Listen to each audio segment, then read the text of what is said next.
KNCR11, o Fundo de Rendimentos Imobiliários da Quineia. Vamos ler o relatório de julho de 2025, publicado agora, no dia 11 de julho de 2025. Ao que parece, o fundo continua surfando na alta da Selic, então veremos qual é a atual situação dele. Esse será o tema do nosso vídeo de hoje.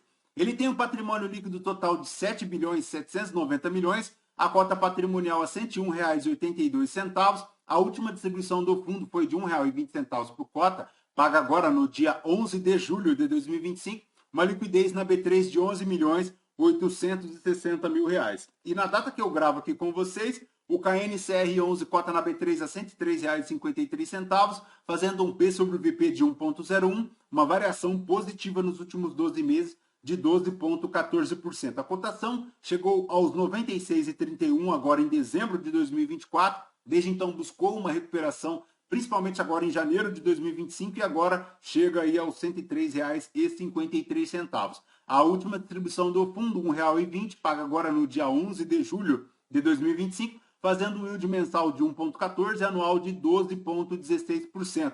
Investindo R$ 1.000 há 2 anos em KNCR11, o cotista teria hoje R$ 1.334,80, já considerando o reinvestimento dos dividendos. O fundo, desde 2023, supera a linha do CDI, também supera o IPCA e supera o IFIX, dando uma rentabilidade no período de 33,48%, enquanto o CDI rendeu 24,8%, o IPCA 9,67% e o IFIX 9,54%. Então, ponto positivo é a rentabilidade aí do KNCR11. Mas, voltando aqui para o relatório, a gestão comenta que ao final de junho, o KNCR11 apresentava uma alocação em relação ao seu patrimônio de 101,9% em ativos-alvo, 5,5% em LCI e 0,4% em instrumento de caixa.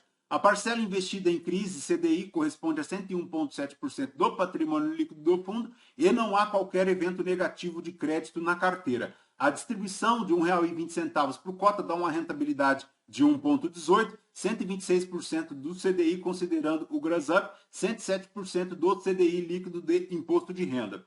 A taxa média do fundo é de CDI mais 2,27% ao ano, ele que iniciou as atividades em 2012, tem 1% ao ano de taxa de administração e não há taxa de performance, ele que é aberto ao público em geral. Em relação às movimentações aqui da carteira, 151 milhões, uma movimentação bem robusta, sendo 80 milhões aqui para o CRI da Tenda, ProSoluto, série 448, dando CDI mais 2%, e 71 milhões para o CRI da MRV, ProSoluto 469, dando uma taxa de CDI mais 2%, ambas operações dando um retorno de CDI mais 2% no montante de 151 milhões. Em relação ao resumo da carteira, para alocação de CRIs indexados ao CDI, chegam a 101,7%, dando uma taxa média de 2,27%, enquanto a taxa de aquisição média é de 2,14%, um prazo médio de 4 anos. Ele tem aqui também 0,2% de CRIs alocados em inflação mais 9,8%, dando uma taxa média de aquisição de 6,38%, 3,1 anos é o prazo médio. Ele tem também 5,5% em LCI, dando 97% do CDI, e 0,4% em caixa, dando 100% do CDI. Ele tem 101,9% do patrimônio dele alocado em CRIs e FIIs. A maior exposição dele por setor é para escritórios, dando 52%, enquanto o shopping 18,5%. Ele tem logístico, residencial pulverizado e 2,3% aqui em outros. 99,4% da alocação por indexação fica para o CDI, 0,3% da Selic e 0,3% do IPCA. Ele tem uma negociação média na B3 na casa de 11 milhões 860 mil ao dia, 237 milhões ao mês. Em relação à DRE do fundo para junho de 2025, ele fez um total de 93 milhões e 300 mil de receitas, chegando a um resultado de R$ 1,20 por cota, dos quais ele distribuiu R$ 1,20, chegando à reserva acumulada não distribuída na casa de 15 centavos por cota. Segundo a gestão, este resultado foi impactado aí pelo nível mais elevado da Selic ao longo do mês e, segundo a gestão, também, adicionalmente, manteve um percentual elevado de alocação do fundo, tendo novos investimentos no período, conforme vimos, na casa de 150 milhões. A Selic atingiu 15% ao ano e, nesta distribuição de R$ 1,20 por cota, o fundo rende 1,18%, equivalente a 1,10% da taxa DI, 107% da taxa DI, formando uma taxa DI Gross Up de 126%.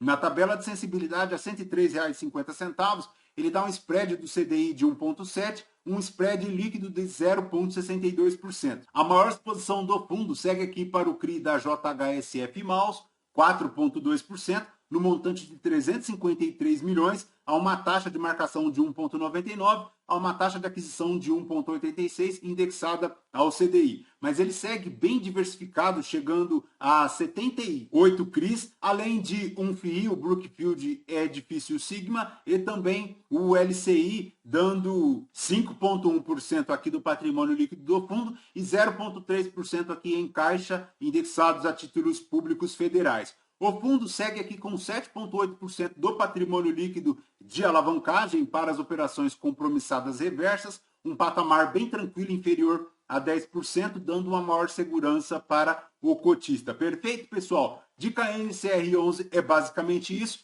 Lembrando que este vídeo não é uma recomendação de compra ou de venda de nenhum dos ativos aqui mencionados. Aos novos inscritos, bem-vindos. Você que permanece conosco, muito obrigado por isso também. E você que ainda não é inscrito, considere se inscrever. Deixe seu like, seu joinha, porque tudo isso nos fortalece aqui na produção de conteúdos. Fechou?